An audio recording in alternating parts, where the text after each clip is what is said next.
Oke, baik. Ya, Assalamualaikum warahmatullahi wabarakatuh.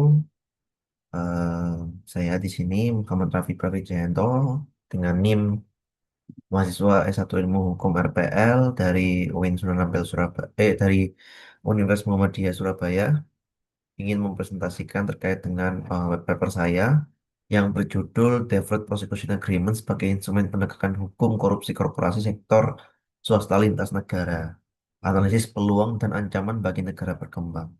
Nah, salah satu hal yang saya jadikan permasalahan di sini adalah terkait dengan instrumen penegakan korupsi korporasi sektor swasta internasional yang mana yang saat ini itu masih bergantung pada mutual legal assistance.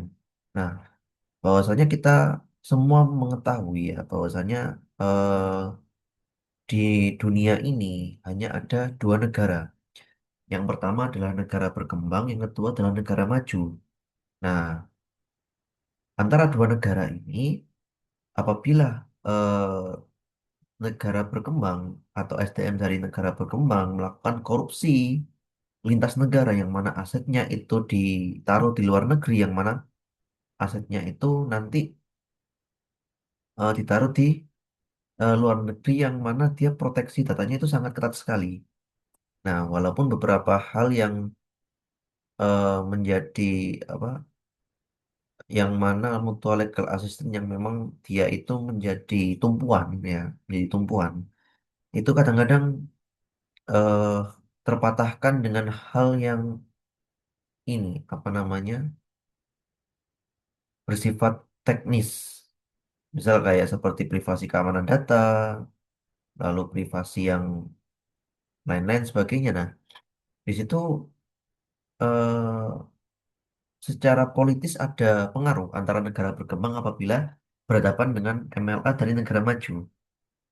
Nah, karena apa? Karena tidak semua negara maju itu membuka datanya membuka datanya dengan enak, apalagi jika kita berhadapan dengan aktor non negara seperti korporasi ini. Nah, korporasi multinasional ini. Nah, yang saya highlight di sini adalah terkait dengan eh, korupsi korupsi korporasi sektor swasta lintas negara, yang mana jika ada dua hal ya, biasanya kan kalau lintas korporasi sektor lintas negara kan ada yang namanya home country sama host country. Nah, kalau home country ini dia kasarnya seperti negara pusat ya. Kalau ibaratkan ormas itu seperti pengurus pusatnya. Nah, dia punya kayak kasarnya anak perusahaan yang berdiri di host country. Yang biasanya yang berdiri di host country ini dia berdiri di negara-negara berkembang yang mana otak dari kejahatannya biasanya itu ada di home country dan host country itu adalah dia yang sebagai apa namanya perantaranya. Jadi nanti dia akan melakukan foreign bribery atau suap pejabat publik dan lain sebagainya. Nah, itu eh, memang beberapa hal permasalahan yang rumit.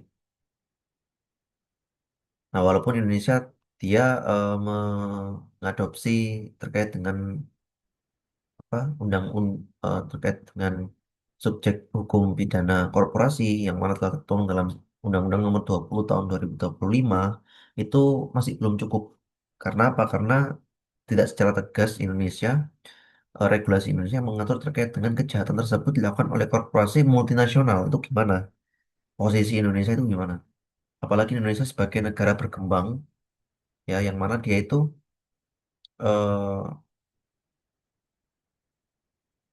masuk sih dalam negara apa Financial Action Task atau FTAF ya. Nah, tapi kadang-kadang memang FTAF ini dia hanya efektif bagi negara yang memiliki kapasitas kelembagaan yang kuat. Tidak seperti Indonesia. Indonesia saja baru mengakui subjek hukum tindak pidana korporasi baru tahun 2025 tahun lalu. Nah, jadi beda seperti itu. Nah, di sini saya ada beberapa rekomendasi kebijakan reformasi hukum terkait dengan eh, penanganan korupsi korporasi sektor lintas negara. dengan melakukan kayak TPA. Tapi TPA ini TPA yang sektor lintas negara. Jadi negara korban di sini adalah negara host country, itu dia yang telah mengadopsi mekanisme DPA. Nah, dia harus melakukan kayak kasarannya aset sharing. Nah, aset sharing kemana nanti perjanjian lagi dengan, nah kembali lagi ke perjanjian lagi yang dia itu memang perjanjiannya itu terkait dengan denda. Nah, ini yang kita apa namanya?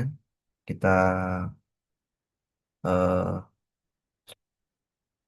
masih dalam ranah abu-abu, yang mana MLA dan DPA akan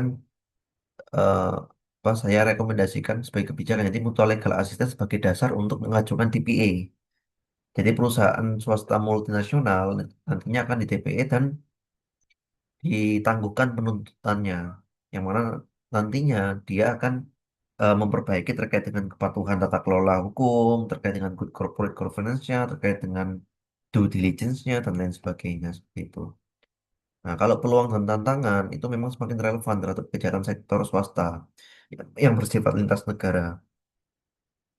Nah, jadi eh, memang integrasi MLA dan DPA itu ada sih peluang strategisnya terkait dengan mekanisme penegakan hukum alternatif yang memungkinkan otoritas penuntutan melakukan atau menghentikan proses pidana terhadap korporasi dengan syarat tertentu. Akan tapi praktiknya ya